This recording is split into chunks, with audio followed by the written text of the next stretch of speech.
सिदरतुल मुंतहा पे जाके नबी का कोई मेराज नहीं, अर्श पे जाके नबी का कोई मेराज नहीं, रफ रफ पे जाके नबी का कोई मेराज नहीं। ये सारे कमतर हैं। ज़हरा का बाबा अफजल है। अगर नबी की मेराज मानना चाहते हो तो फिर नबी को वहां ले जाओ जहां नबी से कोई अफजल बैठा है। नबी अपने से अफजल को देखेगा, उसका दीदार करेगा, रोयत इलाहिया होगी तो फिर नबी का मेराज है। अगर दीदार बारी ताला को मेराज के सफर से निकाल दें तो फिर बाकी मेराज जन्नत का मेराज है, उसको हुआ। आसमानों को मेराज हुआ, सिदरतुल मुंतहा को मेराज हुआ, जन्नतुल मावा को मेराज हुआ। बल्कि हुजूर वाला जब मेरे आका बन संवर के नहीं, उम्मे हानी के घर से उठे, वुजू किया, 2 नफल पढ़े, अक्सा में चले गए, नमाज पढ़ाई, चले गए ऊपर। जन्नत में पहुंचे, न आंखों में सुरमा लगाया था, न जुल्फों को संवारा था, न चेहरे की आराइश और ज़ेबाइश की थी। वही सादा सा हुसन, वुजू करके चले गए थे। और हूरों को तो बता दिया गया था कि तैयार होके रहना, तैयार होके रहना, मेरा महबूब आने वाला है। वो तो नोक पलक संवार के आई थी, आराइश और ज़ेबाइश करके आई थी, और मेरा महबूब अपनी सादगी के साथ जैसे ही कांधों पे कमली रख के अपने नालैन के साथ जन्नत में सरकार ने कदम रखा। हूरों ने देखा तो देखती रह गईं। और फिर एक वो वक्त आया कि हूरों ने अपने जेवर उतारे, सरकार के कदमों पे सदके कर दिए, और एक अदीब पुकार उठा, पहुंची जो उनकी सादगी हुस्न तक नजर, हूरों ने रख दिए वहीं जेवर उतार। तो इन सब का मेराज हुआ ना। मेरे आका का मेराज कहां होता है?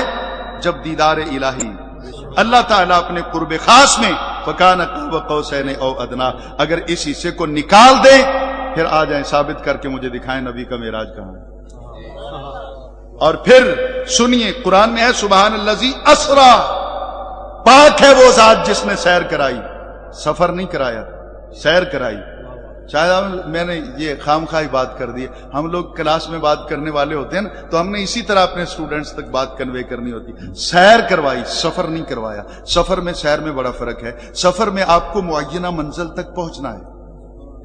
मैंने आज सफर किया ना जी, घर से यहां तक मैंने पहुंचना था, देर को पहुंचता, सवेर को पहुंचता, मैं रास्ते में बीमार पड़ता, मुझे भूख लगती, प्यास, जो कुछ भी हो जाए, मैंने एक बार यहां पहुंचना था। इसलिए कि ना पहुंचता तो मेरे मसलक का मजाक उड़ता, मेरे साथियों का दिल दुखता, तो मैंने हर हालत में पहुंचना था। मैं बात करने की आलियत रखता ना रखता, मैंने पहुंचना था यहां। तो सफर तक पहुंचने के लिए थकावट भी हो सकती है, भूख भी लग सकती है, प्यास भी लग सकती है, और सैर तो मर्जी की है। 4 कदम जाके लौट आए, 10 कदम जाके आ जाएं, 20 कदम जाके आ जाएं। मैं जो कहना चाहता हूं गौर कीजिएगा, सैर सुबह के वक्त मुख्तसर से वक्त के लिए होती है, वॉक करते हैं आप, और जहां चाहे आप उसको छोड़ के वापस लौट आएं। और सफर के लिए आपको मंजिल तक जाना पड़ता है। तो हुजूर अल्लाह ने सैर करवाई है, सफर नहीं करवाया। तो क्या मैं पूछ सकता हूं, जिसकी सैर यहां तक है, सफर पे जाता तो कहां तक जाता? जिसकी सैर का ये हालत। और मेराज सीढ़ी को कहते हैं, जो उस रात लगाई गई थी सरकार को ले जाने के लिए, उसके डंडे पता है कितनी दूर थे? हम तो 1.5 फुट पे 2 फुट पे जीने बनाते हैं ना, पौड़ी बनाते हैं, सीढ़ी बनाते हैं, तो उसके जीने कहां थे?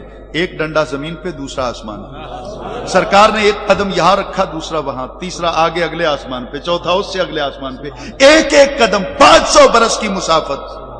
तो सुनियो, जरा दिल पे हाथ रख के अपने दिल से पूछकर मुझे बताइए, आसमानों तक जाने के लिए जिसका एक कदम उठे तो पहला आसमान कदम के नीचे आ जाए, 7 कदम उठाए तो सिदरतुल मुंतहा तक पहुंच जाए, जिसका एक कदम आसमान तक जाता है। तू कभी पुकार के तो देख, मदीने से तेरा घर कितने दूर?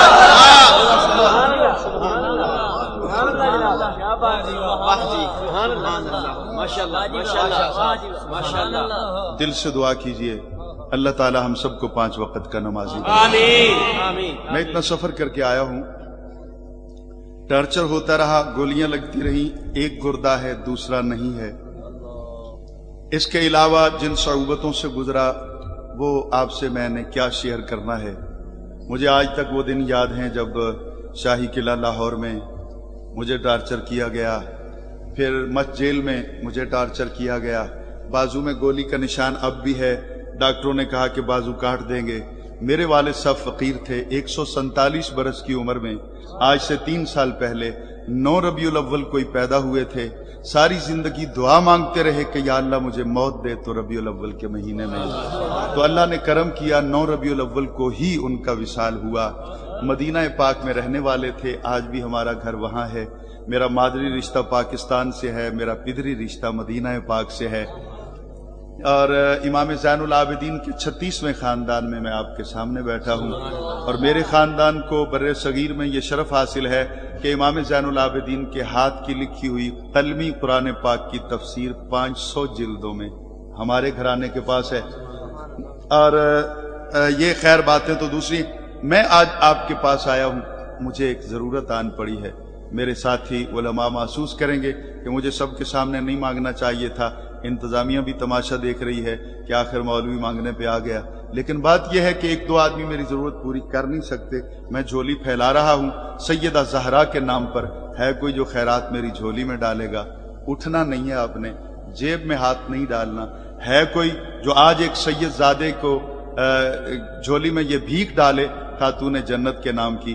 یہاں کوئی اس پنڈال میں ہے؟ ہاتھ بھی نہیں کھڑا کرے گا، مجھے اس کا چہرہ بھی نہیں دیکھنا ہے، بس دل میں عہد کر لے کہ آج کے بعد وہ اپنا چہرہ سنت رسول کے زیور سے سجا لے۔ سبحان اللہ۔ اگر آپ نے یہ خیرات میری جھولی میں ڈال دی ہے تو میں کچھ نہیں دے سکتا ہوں۔ قیامت والے دن اپنے سائیں کے حضور عرض ضرور کرا کہ حضور یہ جتنے چہرے ہیں نا، یہ آپ کی پیاری بیٹی کے نام پر سجے ہیں، سبحان اللہ۔ یہ انہوں نے ان کے نام پر خیرات میری جھولی میں ڈالی ہے۔ تو آپ سب احباب نے میں سے کافی لوگوں نے اپنے دل میں یہ عہد کیا ہوگا۔ اب چند دعائیں کرتا ہوں۔ میرے اس شہر کے اندر میری جتنی مائیں بہنیں بیٹیاں رہتی ہیں، دل سے دعا کریں کہ اللہ تعالیٰ سب کو قیامت تک خاتون جنت کی چادر کا سایہ نصیب فرمائے۔ یہاں پنڈال میں جتنے احباب موجود ہیں، اور اس کے ساتھ ساتھ یہاں پولیس ڈپارٹمنٹ کی طرف سے جتنے افیسران نے یا دیگر نوجوانوں نے، کانسٹیبل، ہیڈ کانسٹیبل، یا جس نے بھی یہاں پہ ڈیوٹی کی ہے، تو آج ان کے لیے بھی دعا کریں تاکہ ان کو بھی محسوس ہو کہ وہاں جائیں تو کیا ملتا ہے، نبی کے دیوانوں کی محفل میں آئیں تو کیا ملتا ہے۔ سبحان اللہ۔ حضور والا یہ جو وردی میں بیٹھے ہوئے ہیں نا، ان کے بھی سینے میں دل دھڑکتا ہے۔ میں نے سرکار کے نام پر، سیدہ زہرا کے نام پر، ان کو بھی رات کی تنہائیوں میں روتے دیکھا ہے۔ ان کی بھی پیچھے کوئی بیٹی انتظار میں ہے، کوئی بہن ان کی بھی انتظار میں بیٹھی ہے، کوئی ماں دہلیز پر ان کا انتظار کر رہی ہے، اور یہ اپنی جان ہتھیلی پہ رکھ کر نبی کے غلاموں کو پروٹیکٹ کرنے کے لیے، پروٹیکشن دینے کے لیے ہر جگہ پہ سب کے آگے کھڑے ہوتے ہیں۔ جیسے بھی ہیں، ہم ان کو برا بھلا بھی کہتے ہیں، لیکن کبھی یہ بھی دیکھ لیا کیجئے کہ یہ کس طرح سر پہ کفن باندھ کر آپ سب کی حفاظت کے لیے یہاں پہ موجود ہوتے ہیں۔ ہم اور کچھ نہیں کر سکتے، دعا تو کر سکتے ہیں کہ جن نوجوانوں نے، افیسران نے منظوری دینے کے لیے، یہاں نوجوانوں کی ڈیوٹی لگانے کے لیے اور ڈیوٹی کرنے کے لیے آنے والوں سب کے لیے دعا کریں کہ اللہ تعالیٰ ان سب کو ترقیاں عطا فرمائے، دین و دنیا میں عزتیں عطا فرمائے۔ اور آخر میں ہم سب ایک دعا مانگتے ہیں، آپ بھی شفقت فرمائیں گے جو علماء ذی وقار بیٹھے ہیں، دل سے دعا کریں کہ اللہ تعالیٰ ہم سب کو مرنے سے پہلے پہلے اپنے پیارے نبی صلی اللہ تعالی علیہ وسلم کا دیدار نصیب فرمائے۔ وآخر دعوانا ان الحمد للہ رب العالمین بجاہ سیدنا